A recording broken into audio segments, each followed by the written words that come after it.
Hi everyone, welcome to MBA Pathshala and this is Suman Shekhawat. तो आज हम लोग जैसा कि आपके सामने स्क्रीन पे क्रिटिकल रीजनिंग करने वाले हैं, जो कि मतलब बहुत लोग एक्सपेक्ट कर रहे थे कि इस पर कोई सेशन हो, इस पर कोई वीडियो आए। तो उसी को ध्यान में रखते हुए लास्ट क्लास में मैंने आप लोगों से पूछा भी था वोकैब की क्लास में कि कौन सा टॉपिक आपको नेक्स्ट जो है चाहिए, ग्रामर या सीआर, कौन सा। तो अभी आई थिंक सीआर जो है वो मोस्ट एक्सपेक्टेड था या मोस्ट वांटेड वाला वीडियो आप लोगों को चाहिए था, मतलब इस पे कोई क्लास। तो इसीलिए मोस्टली कमेंट्स भी इसी के आए थे एंड बहुत लोगों को आई थिंक प्रॉब्लम भी हो रही थी इसमें। फिर एनमेट का भी आई थिंक अभी है बाकी, तो उन बच्चों को भी ज़रूरत थी कि सीआर पे एक सेशन हो जाए। तो उसी को ध्यान में रखते हुए हमने ये वाला क्लास आपके लिए रखा है। वीडियो को लाइक ज़रूर करना। अब स्टार्ट करते हैं। सीआर में ना थोड़ा सा इन शॉर्ट मैं आपको सारे ही क्रिटिकल रीजनिंग के जो इंपॉर्टेंट वाले टॉपिक्स हैं उन सबका ही थोड़ा सा एक क्विक रिवीजन टाइप कराने वाली हूँ इस वाले सेशन में। तो करते हैं इसको कंटिन्यू, बट उससे पहले बेसिक्स भी बताऊंगी मैं, थोड़ा सा प्रैक्टिस भी करेंगे हम, ठीक है। इन शॉर्ट बता दूंगी बेसिक्स, बट उससे पहले अगर आप लोग जेड की प्रिपरेशन कर रहे हैं तो जेड 2026 के लिए आपका एक बैच जो है वो ये है, आपका कंप्लीट बूस्टर बैच है जेड के लिए, जिसमें आपके सारे सेक्शंस कवर होंगे जेड के। 10 फुल लेंथ मॉक्स भी आपको मिलने वाले हैं, मोर देन 100 आवर्स की आपकी लाइव क्लास रहेगी और टॉपिक टेस्ट, प्रैक्टिस शीट्स, फलाना ढिमकाना सब कुछ आपको इसमें मिलेगा। ये इसके प्राइजेस हैं जो कि बहुत ही मिनिमल हैं इतना सब कुछ देने के लिए। तो ओके, बहुत अभी रिसेंटली स्टार्ट हुआ है ये, तो ऐसा चीज़ में ऐसा कुछ ज़्यादा हुआ नहीं है। दूसरा इंपॉर्टेंट चीज़ ये है कि इसमें ये सारे आपके फैकल्टीज़ रहने वाली हैं, सारी ये फैकल्टी हैं। अब जो बच्चे प्रिपरेशन कर रहे हैं कि यार हमारा कैट बिगड़ गया मैम और स्नैप एनमेट हमने भरा नहीं है, तो अब हम क्या करें। तो देखो, ले दे के आपके पास में एक अच्छा ऑप्शन जो बचता है वो है सीमेट का। आप सीमेट या महाराष्ट्र के स्टूडेंट्स हैं तो आप एमएचसीईटी का भी दे सकते हैं। एमएचसीईटी, सीयूईटी और सीमेट के लिए आपका बैच है जिसमें आपकी लाइव क्लासेस रहेंगी, कंप्लीट सिलेबस होगा, topic test, practice sheet, live आपके क्लास में डाउट क्लियरिंग सेशंस भी रहेंगे, 10 फुल लेंथ मॉक भी आपको मिलने वाले हैं विद वीडियो सोल्यूशन। इससे ज़्यादा क्या ही मिलेगा। बहुत अभी रिसेंटली ये बैच स्टार्ट हुआ है, ज़्यादा कुछ इसमें हुआ नहीं है। ये आपका ऑफ है 100 लर्नर्स के लिए। अगर आप अदर कोचिंग के हैं तो आपको 30% ऑफ जो है वो इसमें मिलने वाला है। ये प्राइसेस आपके रहने वाले हैं। तो लाइक मैंने सारे बैचेस का आपको बता दिया। If you have any kind of query तो आप इन कॉन्टैक्ट नंबर पे कॉन्टैक्ट कर सकते हैं। इसमें आपके ये सब फैकल्टीज़ रहने वाले हैं, ओके। एंड अगर आपको ऐसा लगता है कि नहीं मैम हम तो कैट ही देंगे, कैट 26 वाले ही हैं, तो आपके लिए परसेंटाइलर बैच है, आप इसको ज्वाइन कर सकते हैं। इसमें ये आपके फैकल्टीज़ रहेंगे और बाकी सब कुछ आपको इसमें मिलने वाला है। 10 सेक्शनल मॉक्स भी मिलेंगे, 25 आपके फुल लेंथ मॉक्स मिलने वाले हैं। इससे ज़्यादा क्या ही चाहिए, है ना। और आपके इसमें बूस्टर कोर्सेज भी रहने वाले हैं, कैट, जेड, स्नैप, एनमेट के। तो ओमेट्स भी कहीं ना कहीं इंक्लूडेड हैं, लाइव एंड रिकॉर्डेड सारी क्लासेस रहेंगे, सब कुछ इसमें है। ये आपके फैकल्टीज़ हैं इसमें, तो आप इसको भी परचेज कर सकते हैं। प्राइजेज आपके सामने हैं। चलो अब हम स्टार्ट करते हैं क्रिटिकल रीजनिंग, ओके। तो वैसे ये रिकॉर्डेड वीडियो है, ठीक है। तो अगर आपको कोई भी डाउट हो तो आप कमेंट करके मुझसे पूछ सकते हैं, कमेंट में डेफिनेटली आई विल रिप्लाई। और आपका फर्स्ट टॉपिक जो है वो स्टेटमेंट अजम्पशन रहने वाला है। अब स्टेटमेंट अजम्पशन होता क्या है, रहने वाला तो है बट बेसिकली होता क्या है स्टेटमेंट अजम्पशन। देखो, इसमें आपके पास में क्या है ना कि स्टेटमेंट अजम्पशन में आपके पास में एक स्टेटमेंट रहेगा, ओके, एंड आपके पास में अजम्पशंस रहेंगे 2 to 3 assumptions, and you have to pick appropriate assumption on the basis of the statement. अब on the basis of the statement से क्या मतलब है मेरा। Statement assumption and statement conclusion में बहुत माइनर सा डिफरेंस है, तो इसके रूल्स अच्छे से देख लेना, बहुत ज़्यादा है नहीं। इसमें करना क्या है आपको, स्टेटमेंट अजम्पशन में ना जो स्टेटमेंट गिवन होगा, ओके, बस वही आपके लिए पत्थर की लकीर है। मतलब मे बी ये स्टेटमेंट जो है जनरल डेली बेसिस पे हो सकता है, कोई भी जनरल इन्फॉर्मेशन हो सकती है, या फिर यूनिवर्सल ट्रूथ हो सकता है, या कोई भी इन्फॉर्मेशन, न्यूज़ हो सकती है, कुछ भी। मे बी हो सकता है कि आपको स्टेटमेंट में जो गिवन है उससे आगे की इन्फॉर्मेशन का आपको आइडिया हो, मतलब मे बी कोई न्यूज़ हो कहीं की और आपको वो कंप्लीट न्यूज़ पता है, बट स्टेटमेंट में वो हाफ ही गिवन है, तो आपके लिए जो फैक्ट है ना वो हाफ इन्फॉर्मेशन ही है, वो फुल इन्फॉर्मेशन नहीं है, ठीक है। आपको उस हाफ पे ही फोकस करना है, ज़्यादा पे फोकस नहीं करना है, ओके। तो बस यही आपको ध्यान में रखना है यहाँ पे कि ज़्यादा अपना दिमाग ना लगाएं, ये एक्स्ट्रा की इन्फॉर्मेशन जो है उसे कभी भी आप कंसिडर नहीं करेंगे। अब जो स्टेटमेंट गिवन है उसके बेसिस पे आप क्या अज्यूम कर सकते हैं, वो आपके स्टेटमेंट अजम्पशन होते हैं, है ना। इट मीन्स आपने क्या अज्यूम किया, क्या इमेजिन किया, इसके बेसिस पे कुछ पॉजिटिव ही अज्यूम करना, नेगेटिव तो मत करना। वहीं आप स्टेटमेंट कंक्लूजन में क्या करते हो, साथ के साथ ही रूल्स बता देती हूँ, वहाँ पे आप कंक्लूजन बताते हो इस स्टेटमेंट का। फॉर एग्जाम्पल कोई स्टेटमेंट गिवन है तो उसका कंक्लूजन क्या आ रहा है, ठीक है, कंक्लूजन क्या आ रहा है वो आपको देखना है। इट मीन्स कि इसका आप ये बोल दो कि इससे क्या इन्फर कर सकते हो, ये क्या रिजल्ट क्या आया है।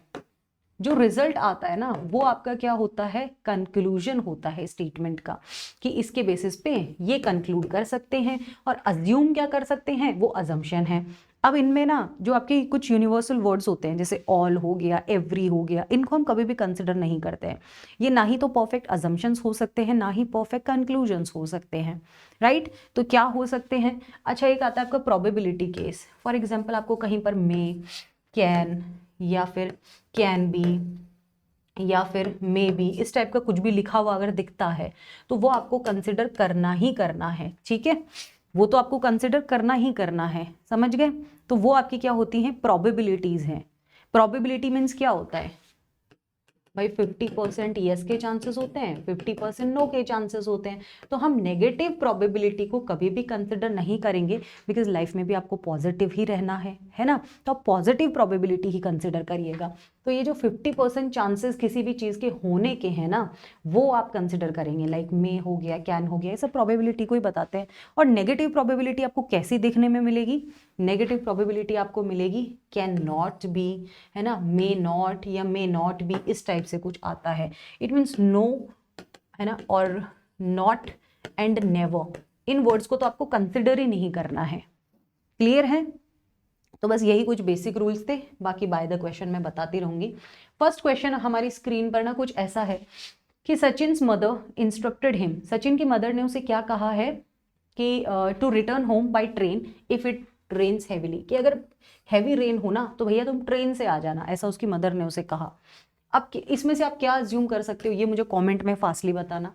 फर्स्ट है कि Sachin may not be able to decide himself if it rains heavily, कि सचिन अपने आप डिसाइड ही नहीं कर सकता अगर हैवी रेन हो तो उसे क्या करना है, क्या नहीं करना है।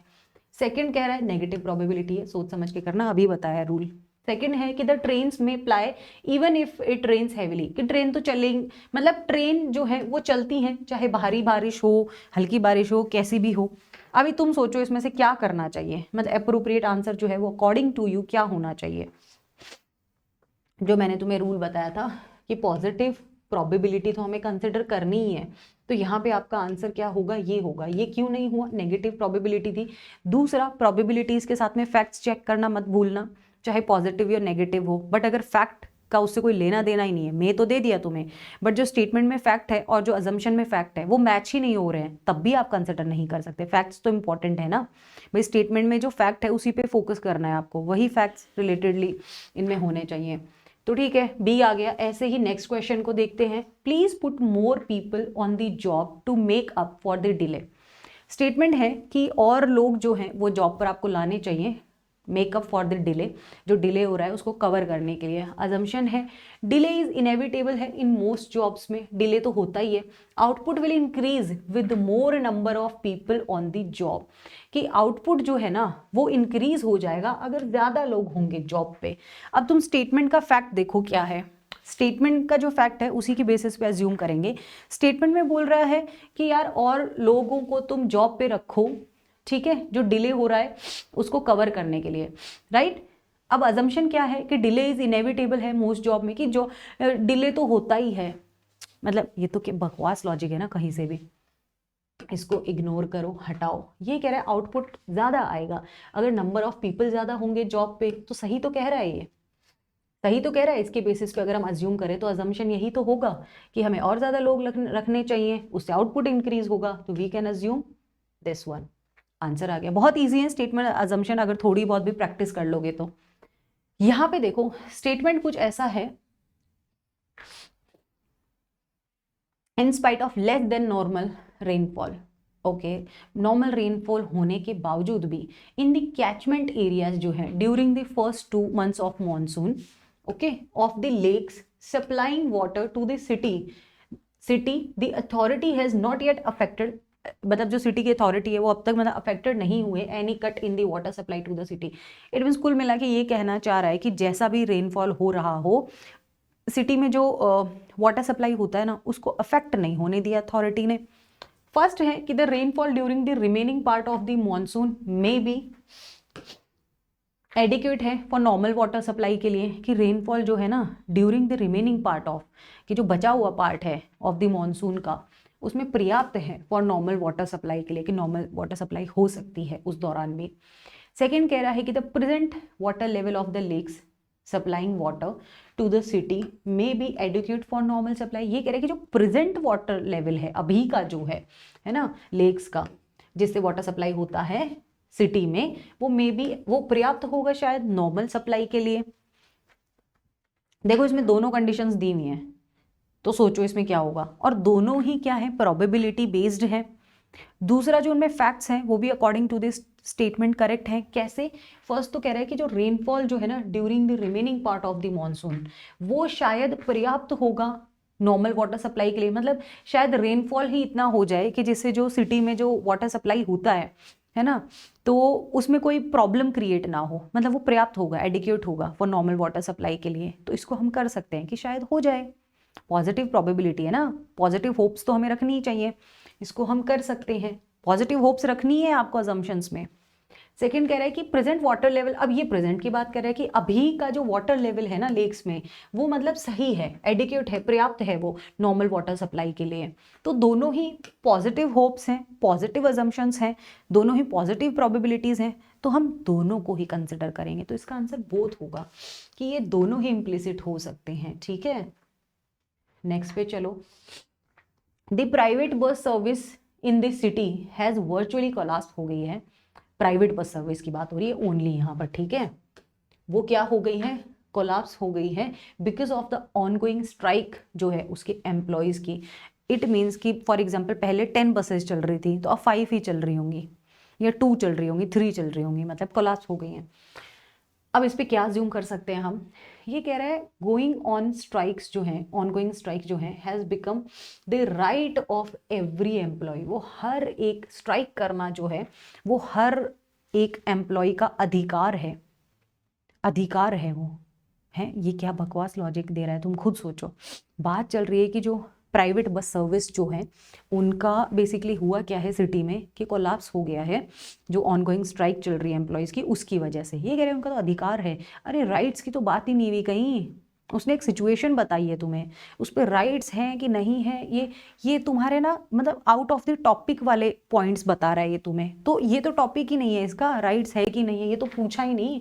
तो जब राइट्स के बारे में बात ही नहीं हुई ना, स्टेटमेंट में अगर कोई बात नहीं हुई है, ये इस स्टेटमेंट का फैक्ट ही नहीं है, ऐसा कोई फैक्ट हमें गिवन ही नहीं है तो हम नहीं कंसिडर करेंगे। People know more require the services of private bus operators. ये कह रहे हैं कि लोगों को जरूरत ही नहीं है प्राइवेट बस की, गवर्नमेंट ही इतनी चल रही है इसके हिसाब से कि प्राइवेट बसेस की नीड ही नहीं है, नीड्स की, रिक्वायरमेंट की भी कोई बात नहीं हुई है। अगेन ये फैक्ट से बाहर है, तो ये भी नहीं होगा, तो आंसर बेसिकली नीदर आ जाएगा हमारा। नेक्स्ट वाले को देखो, थोड़ा 2x की स्पीड में तुम्हें देखना ही नहीं पड़ेगा क्योंकि मैं 2x में ही चल रही हूँ। अमंग्स न्यूज़पेपर्स, ये कह रहा है I always read the national times. ये कह रहा है कि पेपर्स, सारे पेपर्स में से ना मैं नेशनल टाइम्स पढ़ता हूँ, ठीक है। अजम्पशन है कि द नेशनल टाइम्स जो है गिव्स वेरी कॉम्प्रीहेंसिव न्यूज़। ये कह रहे हैं कि कॉम्प्रीहेंसिव न्यूज़ देता है। ये कह रहे हैं some people prefer other newspaper. देखो ये जो वर्ड है ना अदर, ये तुम्हें कहीं भी दिखाई दे तो इसको कभी भी कंसिडर मत करना, ठीक है। इसको कभी भी कंसिडर मत करना। अच्छा क्यों मत करना? अगर कंपैरिजन हो रहा हो तो, कंपैरिजन हो रहा हो ना तो मत करना, यहां तो कर सकते हो। सोचो, अब ये कह रहा है कि नेशनल टाइम्स जो है वो बहुत कॉम्प्रिहेंसिव न्यूज़ देता है। अच्छा कॉम्प्रिहेंसिव देता है, शॉर्ट में देता है, कैसी देता है, क्या ऐसा कुछ भी गिवन है क्या तुमको, ये सोचना। नहीं गिवन है तो ये किस टाइप की न्यूज़ देता है, अगर वो गिवन ही नहीं है ना तो कभी भी उसे कंसिडर मत करो। तो फिर सेकंड पे आ जाओ कि कुछ लोग जो है प्रिफर करते हैं अदर न्यूज़पेपर्स को। इसके बारे में बताओ तुम्हें क्या लगता है, फास्टली कमेंट करके कि मैम ये होगा कि नहीं होगा, और नहीं होगा तो क्यों नहीं होगा ये भी ज़रूर बताना। ओके, क्या लगता है अदर वाला होना चाहिए कि नहीं होना चाहिए? क्योंकि ये अदर न्यूज़पेपर्स की बात कर रहा है कि जो अदर न्यूज़पेपर है ना वो तो देते ही नहीं है ऐसी कॉम्प्रीहेंड, मतलब लाइक इस टाइप की न्यूज़, या अदर न्यूज़पेपर जो हैं वो प्रिफर करते हैं, मतलब अदर पीपल जो हैं वो दूसरा न्यूज़पेपर जो है उसको प्रिफर करते हैं पढ़ना, तो क्या हम ऐसा कह सकते हैं? बताओ। स्टेटमेंट 1 जो है वो तो मेंशन ही नहीं है, क्योंकि क्वालिटी के बारे में बात कर रहा है फर्स्ट तो, कि क्वालिटी कैसी है, कॉम्प्रिहेंसिव न्यूज़ दे रहा है, वैसी दे रहा है, वो तो हम कर नहीं सकते। इसको देखो, देखो अदर वाला मैंने तुम्हें बोला कि मत करना, बट अगर वो कंपैरिजन कर रहा हो, ये कंपैरिजन नहीं कर रहा, ये प्रेफरेंस की बात बता रहा है। पहले तो इसने अपनी प्रेफरेंस बताई कि मैं तो ये वाली पढ़ता हूँ, मतलब ये वाला न्यूज़पेपर पढ़ता हूँ, जबकि यहाँ कह रहा है कि कुछ पीपल जो हैं वो प्रिफर करते हैं अदर न्यूज़पेपर को। तो डेफिनेटली वो अगर ये न्यूज़पेपर पढ़ रहा है तो कुछ लोग तो दूसरा भी पढ़ रहे हैं ना, ऐसा तो है नहीं कि नहीं पढ़ रहे हैं। तो डेफिनेटली उसने कहा है कि मैं इसको रीड करता हूँ, बट कुछ लोग अदर न्यूज़पेपर भी प्रेफर करते हैं, तो करते हैं ना, ये तो करेक्ट है कि करते हैं। लेकिन यही अदर वर्ड अगर कंपैरिजन की बात करने लग जाए, कंपैरिजन अगर कहीं आ जाए, तब हम इसे कंसिडर नहीं करेंगे। बट इसने कंपैरिजन नहीं किया है, इसने प्रेफरेंस बताई है कि मेरी प्रेफरेंस ये है, बट कुछ लोगों की, सबकी भी नहीं कही। अगर सम की प्लेस पे यहाँ ऑल होता ना, तब भी नहीं होता ये, ठीक है, क्योंकि इस टाइप के वर्ड्स हम यूज़ नहीं करते हैं, ऑल, ऑलवेज, एवरी, है ना। तो अगर ये ऑल होता तब भी नहीं करते। तो कुछ लोग तो पढ़ ही रहे हैं अदर, भाई सब लोग तो नेशनल टाइम्स नहीं पढ़ रहे हैं, ये नेशनल टाइम पढ़ रहा है, कुछ लोगों की अदर प्रेफरेंस है, तो इसने यही कहा है। तो ये तो जनरल स्टेटमेंट है, और जनरल स्टेटमेंट तो कंसिडर करेंगे ही करेंगे हम।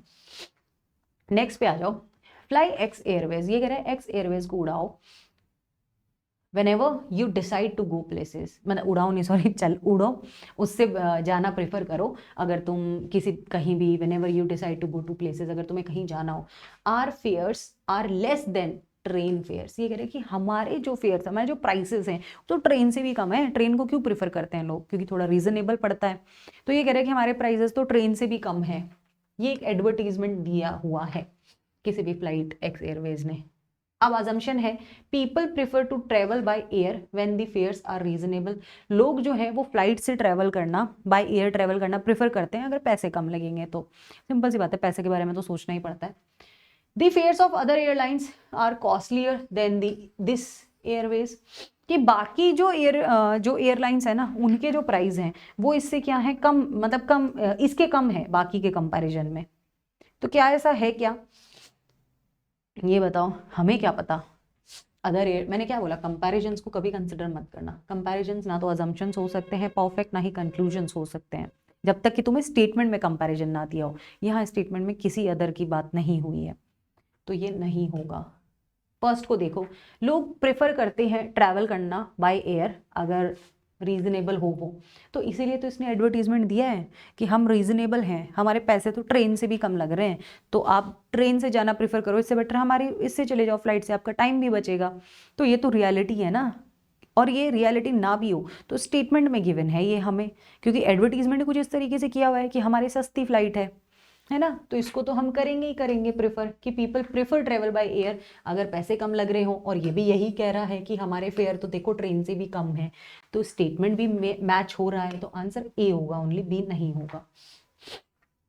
The improvement in the quality of TV programmes will lead to increase in the sales of TV. देखो ये कह रहा है कि इम्प्रूवमेंट जो है अगर हम करते हैं क्वालिटी ऑफ टीवी प्रोग्राम्स की, टीवी प्रोग्राम्स को, देखो लोग एंटरटेनमेंट के लिए टीवी ही देखना पसंद करते हैं। चलो आजकल तो सबके हाथ में मोबाइल है, इंस्टाग्राम, फलाना ढिमकाना, पता नहीं क्या क्या चल गया है, बट जनरली लोग जो, अगर आप हमारे पेरेंट्स को देखोगे, मम्मियों को देखोगे, वो टीवी ही देखना प्रेफर करते हैं आज भी। तो इम्पॉर्टेंट है, लेकिन क्वालिटी टीवी प्रोग्राम्स होने चाहिए, है ना। वो लीड करता है किस चीज़ को, increase in the sales of TV को, ऐसा स्टेटमेंट कह रहा है। तो आपको मानना पड़ेगा कि अगर टीवी प्रोग्राम अच्छे होंगे तो टीवी ज़्यादा बिकेंगे। अब देखो इसमें क्या होगा, ये कह रहा है कि टीवी जो है is a good entertainment medium है। डेफिनेटली है, तभी तो सेल बढ़ेगी ना, अच्छे प्रोग्राम होंगे, इट मीन लोगों का एंटरटेनमेंट होगा, तो ये एक एंटरटेनमेंट मीडियम ही तो है, तो डेफिनेटली होगा। The quality of TV programmes has improved recently, कि जो ये कह रहा है कि क्वालिटी ऑफ टीवी प्रोग्राम वो अभी रिसेंटली ही इम्प्रूव हुए हैं, ये कहाँ गिवन है, ऐसा तो कुछ भी गिवन नहीं है, ये तो फालतू इसने अपना ज्ञान दे दिया कि अभी क्वालिटी बढ़ी है। क्वालिटी इम्प्रूव हुई है कि नहीं हुई है हमें नहीं पता, बट ये कह रहा है कि improvement in the quality of TV programme अगर बढ़ती है तो इंक्रीज होगा टीवी का सेल। तो ये तो हम नहीं कह सकते कि रिसेंटली बढ़ी है या हमें बढ़ाने की ज़रूरत है, तो ये तो नहीं कर सकते हम क्योंकि ये आउट ऑफ द टॉपिक है। अब ये तो थे आपके स्टेटमेंट एंड अजम्पशन, क्योंकि आप अज्यूम कर रहे थे। अब हम जाते हैं दूसरे टॉपिक पे which is statement and conclusion. यहाँ पे आपको कंक्लूड करना है, रिजल्ट देखना है उस सिचुएशन का। अब तक तो आप उस सिचुएशन के बेसिस पे अजम्पशंस देख रहे थे, क्या अज्यूम कर सकते हैं। अब आपको कंक्लूजन निकालने हैं। फर्स्ट है इसका बताओ। अच्छा, बीच में स्टॉप करके फिर अपना एक बार आंसर देख लेना, फिर मेरा एक्सप्लेनेशन देखना। दी ऑफिस बिल्डिंग जो है नीड्स रिपेयरिंग, ऑफिस बिल्डिंग को रिपेयरिंग की जरूरत है, just as urgently as it needs internal as well as external painting. ठीक है, क्या जरूरत है वो भी बता दिया है कि अंदर बाहर पेंट कराओ बिल्डिंग के। देखो, efficiency of people working in the office can not be improved unless office building is repair. कि जो काम करने वाले लोग हैं ना, मतलब तो ये कह रहा है कि उनके काम करने की जो एफिशिएंसी है, अगर वो रिपेयर नहीं होगी बिल्डिंग तो वो बढ़ेगी ही नहीं। और ये कह रहा है repairing and painting of the office building requires fund. तो उसमें पैसों की जरूरत है कि अगर आप रिपेयर कराते हो ना उसको तो पैसे लगेंगे भैया। तुम बताओ, क्या इन दोनों में से तुम्हें एक भी लॉजिकल लग रहा है? पहली बात तो ये बकवास कर रहा है फर्स्ट ऑप्शन कि एफिशिएंसी बढ़ेगी अगर जब तक की एफिशिएंसी तब तक नहीं बढ़ेगी भाई लोगों की जब तक बिल्डिंग रिपेयर नहीं होती है। ये तो क्या बकवास लॉजिक है। काम करने के लिए मतलब जगह मैटर करती है, अगर इतनी भी नहीं कि तुम काम करना ही छोड़ दो, तो छोड़ तो नहीं सकते ना। तो फर्स्ट पॉइंट ये कह रहा है, तो ये तो मतलब कहीं से भी मैच नहीं हो रहा है। सेकंड को देखो, repairing and painting of the office building, ये अजम्पशन लिख दिया है, ये कंक्लूजन है, ठीक है, गलती से। Repairing and painting of the office building requires fund, इसमें पैसों की जरूरत है। क्या ये कंक्लूजन इसके बेसिस पे ठीक है? कंक्लूजन के बेसिस पे सोचो, क्या ये कंक्लूजन सही है कि इसमें पैसों की जरूरत है, पैसे लगेंगे भाई, है ना? जो ये तुम्हारा स्टेटमेंट कह रहा है कि ऑफिस बिल्डिंग जो है ना उसमें रिक्वायरमेंट है कि उसको थोड़ा रिपेयर किया जाए, पेंटिंग वेंटिंग की जाए, तो ये कंक्लूजन तो नहीं हो सकता, इसलिए नीदर आएगा इसका आंसर। नेक्स्ट पे आ जाओ, get rid of your past for future. ये एक एडवर्टीजमेंट है कि अपने पास्ट को भगाओ दूर और अपने फ्यूचर के लिए, अगर तुम्हें अपना फ्यूचर ब्राइट करना है तो अपने पास्ट से बाहर निकलो। सही तो कह रहे हैं। नेक्स्ट है get a new generation fridge at a discount. अब ये क्या न्यू जनरेशन फ्रिज है इनका एक, और वो डिस्काउंट दे रहे हैं इन एक्सचेंज ऑफ ओल्ड, कि तुम अपना पुराना फ्रिज लाओ, हम उसमें और नया फ्रिज लेके जाओ, और जो तुम्हारा पुराना फ्रिज है उसका डिस्काउंट मिल जाएगा तुम्हें। फॉर एग्जांपल तुमने 20,000 का फ्रिज लिया है तो तुम्हें 5,000 का डिस्काउंट मिल जाएगा अगर तुम पुराना वाला दोगे तो। एक एडवर्टीजमेंट है, ये कंक्लूजन्स है, ठीक है, यहाँ assumptions नहीं, गलती से लिख दिए हैं। The sales of the new fridge may increase in the coming months, कि वो शायद बढ़ सकती है। ओके, ये कह रहे people prefer to exchange future with past, कि वो फ्यूचर को पास्ट के साथ एक्सचेंज करना प्रेफर करते हैं लोग। मतलब कोई भी पुरानी चीज़ को नई चीज़ के साथ करते ही है ना भाई। हम सोचते हैं पुरानी का क्या करेंगे, बताओ, घर में 2 फ्रिज का तो क्या ही करेंगे, 2 वॉशिंग मशीन का क्या करेंगे, 2 टीवी का क्या करेंगे, ऐसा करके लोग प्रिफर तो करते ही हैं कि यार पुराना वाला अगर चला जाए तो चलो फ़ायदा ही है, उनका नुकसान तो क्या ही है इसमें, प्रिफर तो करते हैं लोग, राइट। अब यहाँ तुम अजम्पशन नहीं देख रहे हो, ये अजम्पशन शायद गलत हो सकता था बट कंक्लूजन बताना है, तो कंक्लूजन तो ठीक है। ये कह रहा है सेल्स जो हैं वो बढ़ेंगी, शायद पॉजिटिव प्रोबेबिलिटी है और फैक्ट के साथ मैच भी हो रही है, तो कंक्लूजन भी पॉजिटिव है ना कि हाँ शायद बढ़ सकती है इस ऑफर के साथ। ये जो ऑफर इन्होंने दिया है अच्छा ऑफर है तो शायद इससे बढ़ सकती है। पॉजिटिव प्रोबेबिलिटी है, प्रोबेबिलिटी पॉजिटिव तो हम कंसिडर करते ही हैं, तो हमने ये भी कर दिया, तो आंसर वुड बी ई होगा। नेक्स्ट पे आओ, the improvement in the quality of TV. एक मिनट रुको, जो सेम ही क्वेश्चन कैसे है भाई। हाँ, नेक्स्ट देखो, एक एडवर्टीजमेंट है, हमारे शूज़ जो हैं आर फॉर रिच, वो रिच लोगों के लिए हैं, हमारे जो शूज़ हैं वो रिच लोगों के लिए हैं, ऐसा कह रहा है। तो अब देखो ज़रा इसमें, ये कह रहा है many people like to be labelled as rich, कुछ लोग मतलब रिच दिखना चाहते हैं, लेबल्ड एज रिच मतलब दिखना चाहते हैं। ये कह रहे हैं कि one can't become rich unless one has that brand of shoes, कि कोई रिच बन ही नहीं सकता अगर उसके पास इस ब्रांड के जूते नहीं हैं, शूज़ नहीं हैं। बताओ तुम कहीं से भी तुम्हें लग रहा है, कहीं से भी ऐसा लग रहा है कि नहीं नहीं मैम ये वाला सही हो सकता है?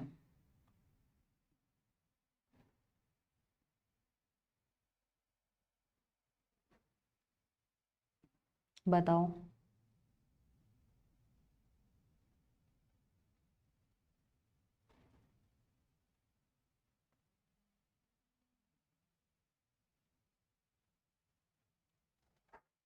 भाई होना चाहिए क्या है? ये बकवास बात नहीं कह रहा, कुछ भी कह रहा है ये, ठीक है, कि इस ब्रांड के जूते होंगे तो ही रिच होगा, नहीं। बट हाँ, लोग जो है वो रिच दिखना चाहते हैं, तभी तो उसने ऐड किया है कि ये वाले जो शूज़ है ना ये फॉर रिच हैं, अमीर लोगों के लिए है। इट मीन्स आप ये पहन के अमीर लगोगे, तो अमीर तो हर कोई दिखना चाहता है, तो इसलिए ए करेक्ट होगा। नेक्स्ट आ जाओ। 2 months ago it was announce that just central government prisoners जो हैं would get dearness relief with the immediate effect, but till date okay, कि 2 महीने पहले अनाउंस हुआ, सेंट्रल गवर्नमेंट ने किया अनाउंस कि प्रिजनर्स जो हैं उनको डियरनेस रिलीफ मिलेगा इमीडिएट इफेक्ट के साथ में। Banks have not credited the areas, ये एक स्टेटमेंट है फ्रॉम द प्रिजनर फोरम का, बट बैंक ने ऐसा किया ही नहीं। तो अजम्पशन है, सॉरी कंक्लूजन है इस पर क्या है कि most of the banks normally take care of the prisoners, की मोस्ट ऑफ द बैंक्स जो है ना वो जनरली ध्यान रखते हैं प्रिजनर्स का। ये कह रहा है कि 2 times ओके, ये कह रहा है कि सॉरी 2 मंथ्स जो हैं वो सफिशिएंट टाइम है। देखो बैंक्स जो हैं ध्यान रखते हैं नहीं रखते हैं हमें क्या पता है, most of the banks take care का तो कुछ लेना देना ही नहीं है यहाँ। ये कह रहा है कि 2 मंथ सफिशिएंट टाइम होता है फॉर द गवर्नमेंट मशीनरी के लिए to move and give effect to prisoners, कि 2 मंथ्स का टाइम मोर देन इनफ होता है यार, कि हाँ जो भी चीज़ दी मतलब इम्प्लीमेंट करनी है वो कर सके। 2 मंथ्स तो मोर देन इनफ टाइम है, राइट? तो इसलिए ये होगा, बट ये नहीं होगा, तो बकवास कर रहा है, कह रहा है कि टेक केयर करना उनका ऐसा है, ऐसा कोई ज़रूरी नहीं है। The product x that you have asked for, कि जो एक प्रोडक्ट है एक्स जिसके लिए तुमने पूछा था, है ना, इज नॉट विद अस, वो अब हमारे पास तो है नहीं, but can be made, but ये कह रहा है कि बन सकता है वो, available against form order from you, ठीक है, कि तुम कहोगे तो ऑर्डर हो जाएगा। अब ये इसमें तुम ये देखो कि क्या हो सकता है। ये कह रहा है कि द प्रोडक्ट एक्स जो है वो बहुत ज़्यादा डिमांड में नहीं है, डिमांड में ही नहीं है। तुम्हें क्या लगता है क्यों नहीं होगा उनके पास में? फॉर एग्जाम्पल तुम कुछ लेने गए और तुम्हें वहाँ पे बोला गया कि जो प्रोडक्ट आप लेने आए हो वो है नहीं, बट हाँ हम बनवा तो देंगे, अगर डिमांड पे, अगर इफ़ यू वांट तो हम बनवा देंगे। तो अगर कोई चीज़ डिमांड में होती है तो वो डेफिनेटली मिल जाती है। भाई तुम स्टोर पे जाओगे, फॉर एग्जांपल तुम iPhone 17 लेने गए, तुम्हें वो मिल जाएगा बहुत ईजिली क्योंकि आजकल वही डिमांड में है। बट अगर तुम iPhone 13 लेने जाओगे तो शायद वो वहाँ ना मिले, है ना? तो ये तो डेफिनेटली कि डिमांड में नहीं होगा। द प्रोडक्ट एक्स जो है इज आउट ऑफ स्टॉक है as new model is coming. देखो न्यू मॉडल की बात नहीं, न्यू टॉपिक है, इसकी कोई बात ही नहीं हुई है, तो हम नहीं कंसिडर कर सकते। बट फर्स्ट वाले को कर सकते हैं क्योंकि वो डिमांड में नहीं होगा। अदरवाइज अगर तुम वो भी नहीं करोगे तुमने क्या ही कंक्लूड किया। नेक्स्ट पे चलो। दो the candidates have been instructed to bring pencils, ठीक है, कैंडिडेट को भाई इंस्ट्रक्शंस दिए गए थे कि अपने पेंसिल लेके आना, yet provide some pencils with each invigilator.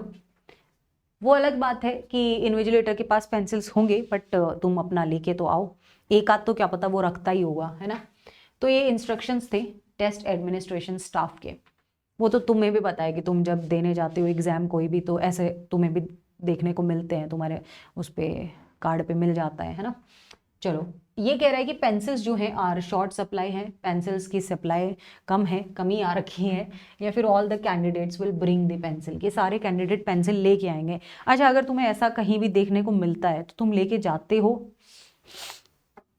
ये बताओ। ये कह रहा है कि शॉर्टेज चल रही है, ऐसा तो नहीं है, तो बकवास टॉपिक है, ऐसा कुछ कहा नहीं है ना, हमारे पास कोई फैक्ट नहीं है इससे रिलेटेड। अब वो लेके आएंगे कि नहीं लेके आएंगे वो भी हम नहीं बता सकते, तो आंसर तो डी ही होगा। नेक्स्ट टॉपिक पे, अब ये थे तुम्हारे स्टेटमेंट, अजम्पशन एंड कंक्लूजन। इनका शीट तुम्हें ऊपर जो टेलीग्राम चैनल पिन है, तुम्हें उस पर इसका शीट भी दे दूंगी मैं कुछ क्वेश्चंस का, तो उनको करना, उनको प्रैक्टिस करना। जब तक आप खुद से प्रैक्टिस, आगे भी होंगे इसके क्लास, ऐसा नहीं कि ये बस वन एंड ओनली है, आगे भी होंगे इसके सेशंस, तो आप मेरे से पूछ सकते हैं लाइव क्लास में और कि इसका कैसे होगा या क्या होगा, ठीक है। एज ये प्री रिकॉर्डेड सेशन है तो मतलब नहीं है, बट नेक्स्ट सेशन लाइव ही होगा, ओके। तो वहाँ पे आप मतलब पूछ सकते हैं कोई भी आपका डाउट हो, बट इनके थोड़े से बेसिक कॉन्सेप्ट समझ लो। और जो तुम्हें मैं क्वेश्चंस दूं करने के लिए, जैसे मैंने वोकैबुलरी का तुमको टेलीग्राम पे शेयर किया था, तो वैसे इसका भी कर दूंगी, तो इनको कर लेना, खुद से भी एक बार ट्राई करना। फिर जब तुम नेक्स्ट क्लास CR की करोगे ना, क्रिटिकल रीजनिंग की, तो तुम्हें थोड़ा और कॉन्फिडेंस आएगा। चलो थोड़ा जुकाम है। कोर्स ऑफ एक्शन देखते हैं अब। कोर्स ऑफ एक्शन में तुम्हें क्या करना होता है कि भैया तुम्हें कोई भी एक स्टेटमेंट गिवन है, फॉर एग्जांपल ये स्टेटमेंट गिवन है, इस पे क्या एक्शन ले सकते हो, ये आपको बताना है ना। और एक्शन लेना तो सबको ही आता है, तो कोई भी सिचुएशन गिवन होगी उस पर तुम्हें क्या करना चाहिए, वो तुम्हारा कोर्स ऑफ एक्शन होता है। तो देखते हैं, a large number of people die every year due to drinking polluted water during the summer. कि गर्मियों में जो पोल्यूटेड वाटर होता है ना, उसको पी के लार्ज नंबर ऑफ पीपल जो है उनकी डेथ हो रही है, ऐसा इसने स्टेटमेंट ने बोला है, तो तुम्हें मानना ही पड़ेगा। इसमें बहुत ज़्यादा अपना दिमाग मत लगाना है, स्टेटमेंट्स पे दिमाग लगाना होता है, अजम्पशंस में, कंक्लूजन्स में, कोर्स ऑफ एक्शंस में। चलो अब कोर्स ऑफ एक्शन देख, government should make adequate arrangement. अच्छा, इनको अलग अलग डील करना, एक दूसरे से कनेक्ट मत करना कि ये और ये दोनों नहीं हो सकते, दोनों भी हो सकते हैं, दोनों भी नहीं हो सकते हैं, एक भी हो सकता है। ये कह रहा है कि the government should make adequate arrangement, पर्याप्त अरेंजमेंट करने चाहिए, provide safe drinking water all of its citizens के लिए, करने ही चाहिए। वरना गवर्नमेंट को हम चूज ही किस लिए करते हैं, इसीलिए तो करते हैं। वो अलग बात है कि गवर्नमेंट फिर भी कुछ करती नहीं है, बट होप तो सब यही करते हैं कि कर दे, है ना। The people should be educated about the dangers of drinking polluted water. ये कह रहा है कि लोगों को भी थोड़ा पता होना चाहिए कि डेंजर्स क्या है, क्या खतरा है ड्रिंकिंग वाटर अगर तुम पोल्यूटेड पियोगे तो। अब इसमें दोनों ही करेक्ट है अपनी अपनी जगह। गवर्नमेंट को भी देखो ध्यान रखना चाहिए सिटीजन्स के लिए, क्योंकि उन्हें इसीलिए इलेक्ट किया गया है कि वो सिटीजन्स की क्या नीड्स हैं, एटलीस्ट बेसिक नीड्स जो हैं, खाना और पानी, उसका तो ध्यान रखें, राइट। तो वो भी करना चाहिए। और दूसरा कोर्स ऑफ एक्शन भी करेक्ट है अपनी जगह कि लोगों को भी पता होना चाहिए कि क्या कॉन्सिक्वेंसेस हो सकते हैं। नेक्स्ट पे आ जाओ। As stated in the recent census report the female to male ratio, वो तो कम है ही, लड़कियों का रेशियो तो कम है ही, जनरली भी कम ही है। लड़की किसको चाहिए होती है बताओ, सबको लड़का ही चाहिए, है ना। चाहिए सबको लड़का, लेकिन सेवा बहू करेगी। अरे तो जब लड़की होगी नहीं तो बहू लाओगे कहाँ से। तो वही चीज़ है कि एक्सपेक्टेशंस होती हैं कि घर का काम लड़कों की भी सबकी होती है कि मम्मी ही खाना बनाएगी, मम्मी ही कपड़े धोएगी, समझ रहे हो, या हमारे घर में बहू आएगी, लेकिन चाहिए लड़का सबको। ये तो खैर एक है, ये तो बड़ा डिबेट है, छोड़ो इसको। सो ये कह रहा है कि रीसेंट सेंसस में लड़कियां जो हैं वो कम हैं। अब कोर्स ऑफ एक्शन इस पर क्या करना चाहिए, या तो government should conduct another census, कि दूसरा सेंसस करना चाहिए वेरीफाई करने के लिए रिजल्ट। उससे क्या ही होगा, मतलब उससे क्या फ़र्क पड़ने वाला है। ये तो बकवास कोर्स ऑफ एक्शन होगा कि फिर से तुम इतना खर्चा करोगे, क्योंकि जब भी मतलब ऐसा होता है तो बहुत सारा खर्चा आता है गवर्नमेंट का, तो इससे तो बढ़ने वाला तो है नहीं। सेकेंड है कि the government should immediately issue orders to all the departments to encourage people to improve the ratio, कि वो लोगों को इनकरेज करे कि भाई बेटा बेटी सब बराबर है। तभी तो निकाली गई ये स्कीम, बेटी बचाओ बेटी पढ़ाओ, और बेटी को पढ़ा के उसकी शादी कर दो। ऐसा नहीं था बट कर दिया है, बेटियों को इंडिपेंडेंट बनाओ फिर शादी करो। तो ये है कि हाँ, ये लोगों को थोड़ा समझाना चाहिए, यही कर सकते हैं हम, और तो हमारे बस में कुछ है नहीं। समझने वाले फिर भी नहीं है लोग।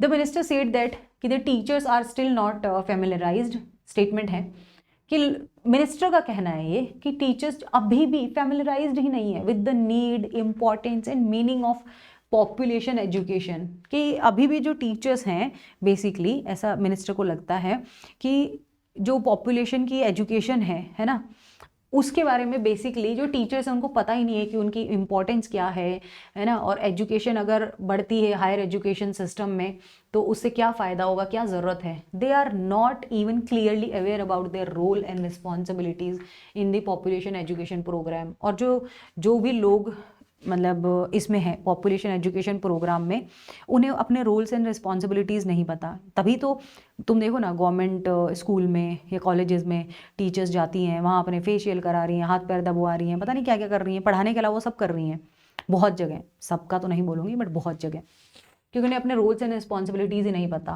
उन्हें लगता है अब अपनी बुढ़ापे तक का खर्चा इससे निकलेगा, ये फिक्स्ड हो गया है, अब अपना चिल करो। गवर्नमेंट जॉब का मतलब इंडिया में यही है कि चिल करो, क्योंकि कोई काम करना पसंद नहीं करता है। बहुत रेयर लोग होंगे, करते भी हैं, ऐसी बात नहीं है, बहुत ईमानदार लोग भी हैं, पर बहुत कम रेशियो है उनका।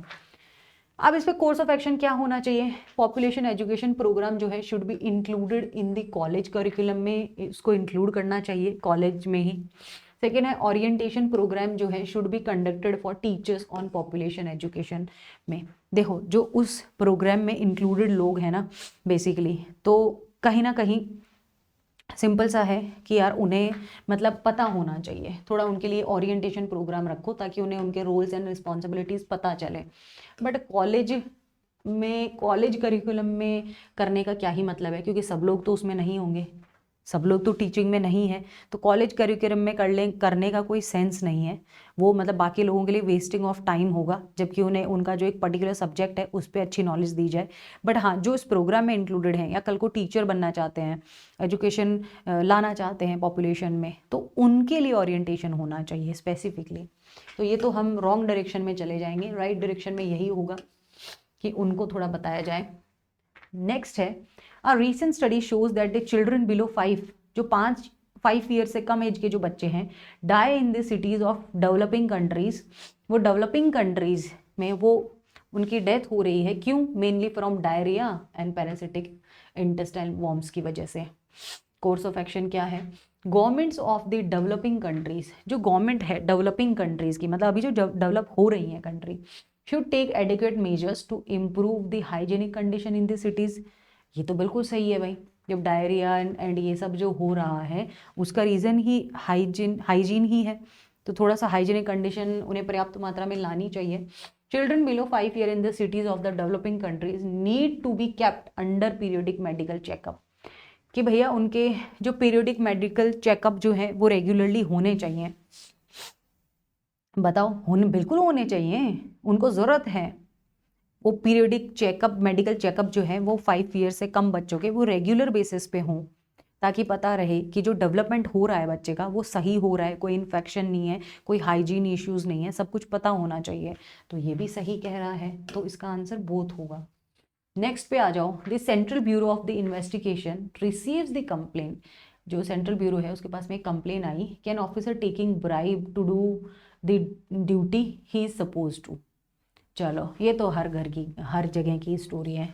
अब इस पे क्या होना चाहिए? पहला तो ये कह रहा है कि ये तो कॉमन है वैसे अगर तुम देखो, बट फर्स्ट कह रहा है कि CBI should try to catch the officer red handed, रंगे हाथों पकड़ना चाहिए, and then take a strict action against him, और स्ट्रिक्ट एक्शन लेना चाहिए अगर वो रिश्वत ले रहा है तो, है ना। ये कह रहे हैं CBI should wait for some more complaints, ज़्यादा कंप्लेन का वेट करना चाहिए। क्यों ही करना चाहिए, ये तो बकवास बात कर रहा है। फर्स्ट वाला करेक्ट होगा यहाँ पे कि सीबीआई को उसको रेड हैंडेड पकड़ना चाहिए और उस पर स्ट्रिक्ट एक्शन लेना चाहिए। बट बहुत सी चीज़ों में चीज़ें नहीं भी हो पाती हैं, ये करप्शन तो है ही यहाँ, तो वैसे इसमें ए फॉलो होगा according to this statement. Next है आपका कॉज एंड इफेक्ट। यहाँ पे बहुत सिंपल सा है, आपके पास में 2 स्टेटमेंट्स होंगे, आपको बताना है कि इसमें से कॉज, पहले तो देखना है कि दोनों ही ट्रू हैं कि नहीं है।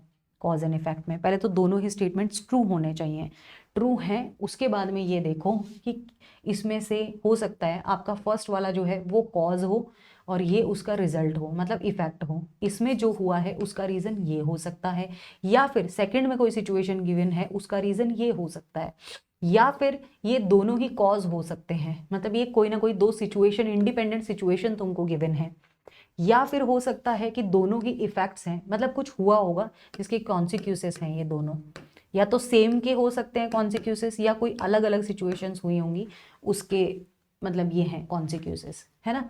तो ये ऐसे ही कुछ ऑप्शन मिलेंगे आपको, आप ए ऑप्शन चूज कीजिएगा अगर आपको लगता है कि इसमें जो हुआ है उसका रीज़न ये है, ठीक है, फर्स्ट मतलब ये कारण है और इसकी वजह से ये इफेक्ट आया है, तो आप ये चूज करो।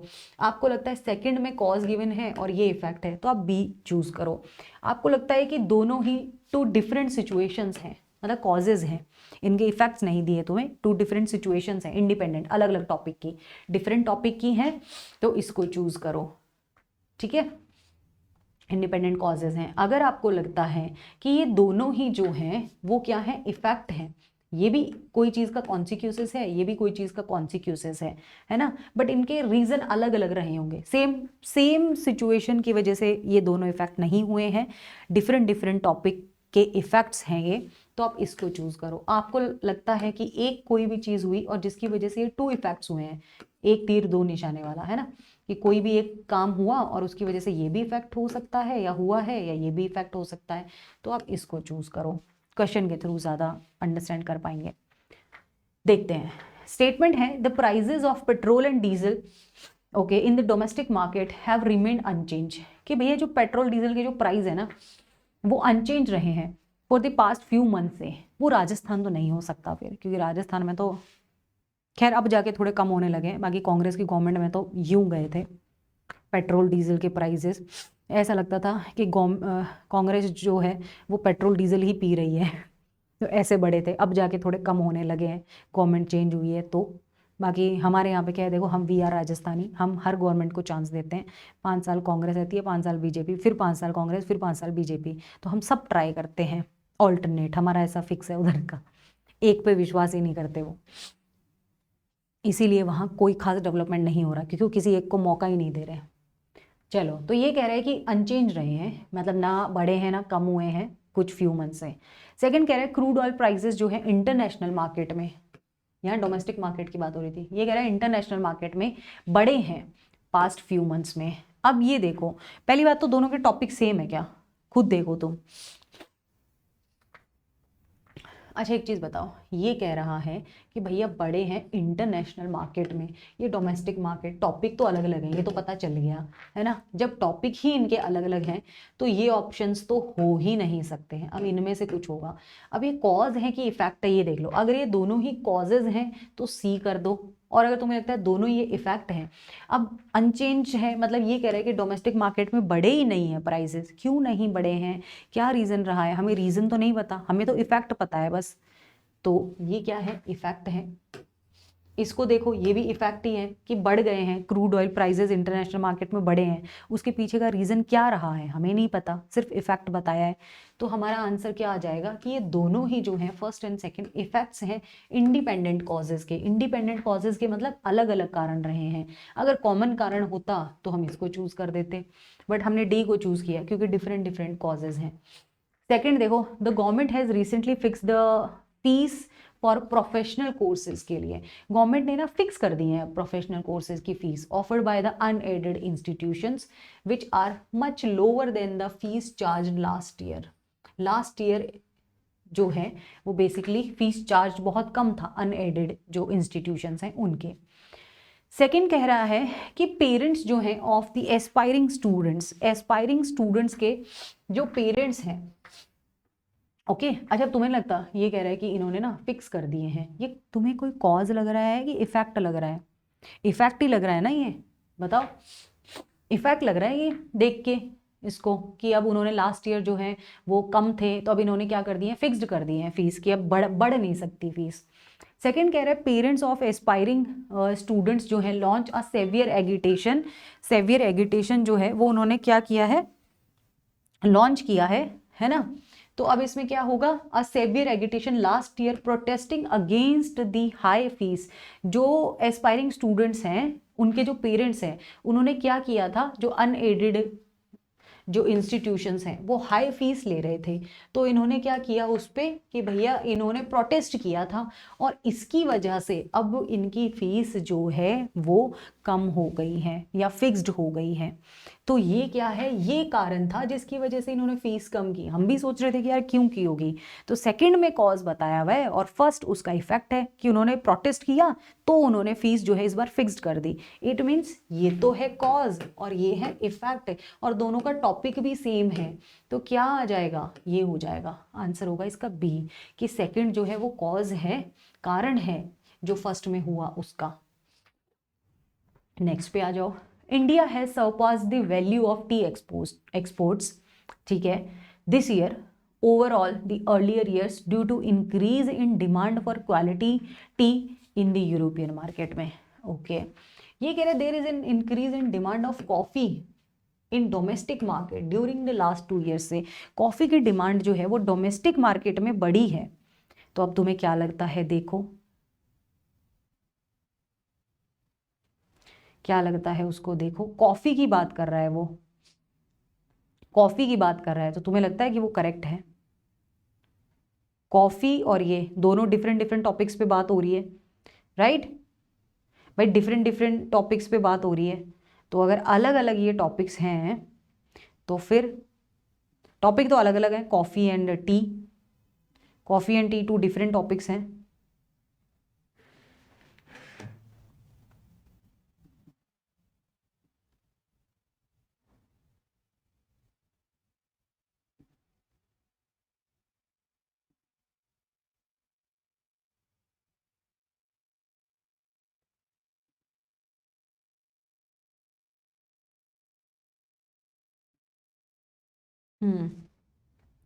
क्या होना चाहिए, देखो टॉफी बोल रही हूँ, सॉरी, कॉफी की अगर बात हो रही है ना तो वो डिफरेंट टॉपिक है, और टी की अगर बात हो रही है तो वो डिफरेंट टॉपिक है ना।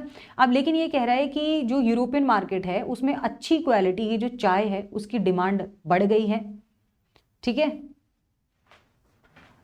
अब ये कॉज है कि इफेक्ट है, पहले तो ये देखो, ये कह रहा है there is an increase in demand of coffee in the domestic market during last 2 year, ये एक सिचुएशन गिवन है तुम्हें, तो ये कॉज है। ऐसे ये भी एक सिचुएशन गिवन है तो ये कॉज है, ठीक है, दोनों ही कॉजेज हैं। टॉपिक एक का टी है एक का कॉफ़ी है, दोनों ही अलग अलग हैं तो डिफरेंट है।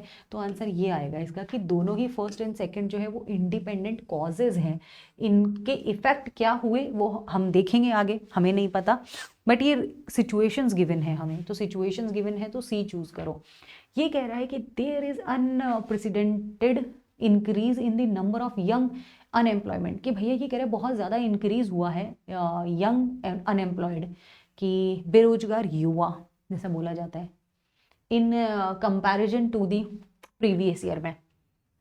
देखो टेक्निकली देखा जाए तो काम की कोई कमी नहीं है, करने वाला होना चाहिए, बट आजकल सबको सरकारी नौकरी चाहिए। अगर सब सरकारी नौकरी करेंगे तो प्राइवेट कौन करेगा भाई, तो वही है।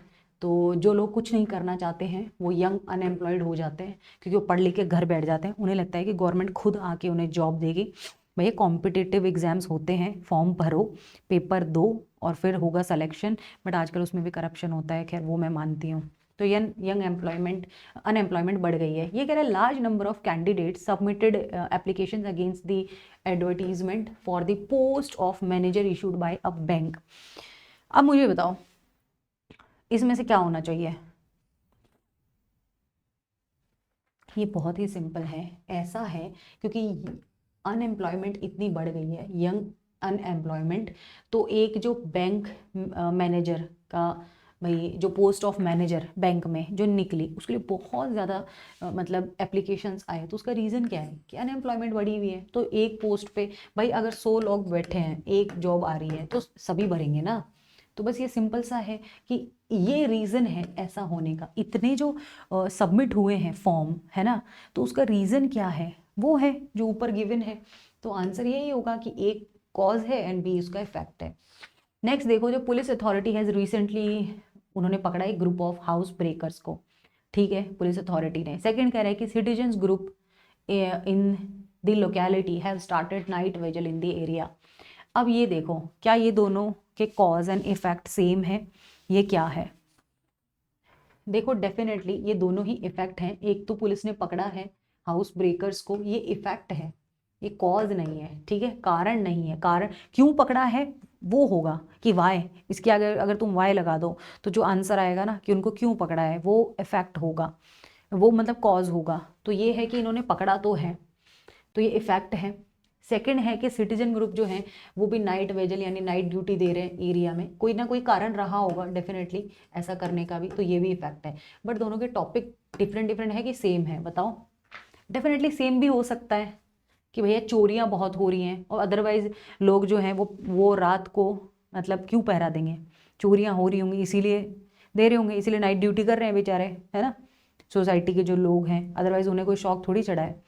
तो ये कॉमन कॉज के इफेक्ट हैं, इफेक्ट्स हैं ये दोनों ही, कि उन्होंने पकड़ा है, अब चोरी में पकड़ा है, किस में भी पकड़ा हो, और ये भी इफेक्ट ही है कि लोग जो है वो पहरा दे रहे हैं, तो इसका कारण होगा कि क्या पता चोर बढ़ गए होंगे या क्या भी हो, बट कॉमन है, सेम टॉपिक लग रहा है दोनों का देख के, तो इसका आंसर होगा कि both are effects of common cause. तो ये थे आपके कुछ के अब तक के क्वेश्चन इंपॉर्टेंट टॉपिक्स के, आगे इसकी क्लास और भी होगी। बाकी आज मैंने आपको 4 टॉपिक्स कवर कराए हैं, statement assumption, conclusion, cause and effect and course of action. तो इनकी मैं आपको शीट दूंगी कल, बट कल इवनिंग तक दूंगी, ओके। तो आप लेकिन इसको करके आना, मतलब करना, इसको थोड़ा ट्राई करना, इसकी शीट को, मतलब आज रात को मिडनाइट तक तुम्हें मिल जाएगी शीट, तो तुम उसको ट्राई करना थोड़ा, और उनको करके फिर नेक्स्ट क्लास में आना, इनको भी डिस्कस करेंगे, कुछ और नए टॉपिक्स भी करेंगे हम, ठीक है, जैसे कि आर्ग्यूमेंट हो गया, असर्शन एंड रीजनिंग हो गया, वो टॉपिक्स भी बचते हैं तो उनको भी हम करेंगे, इन्फ्लुएंस हो गए, नेक्स्ट क्लास में वो टॉपिक्स होंगे, तो इनको करना, और जितना ज़्यादा इसमें प्रैक्टिस लगाओगे ना उतना तुम्हारे लिए बेस्ट है, तो थोड़ा प्रैक्टिस लगा लो बस खुद से। अगर तुम 10 क्वेश्चंस भी कर लोगे ना ईच टॉपिक के तो इनफ है, अभी लास्ट टाइम पे तो इतना भी इनफ है, तो इनको कर लेना।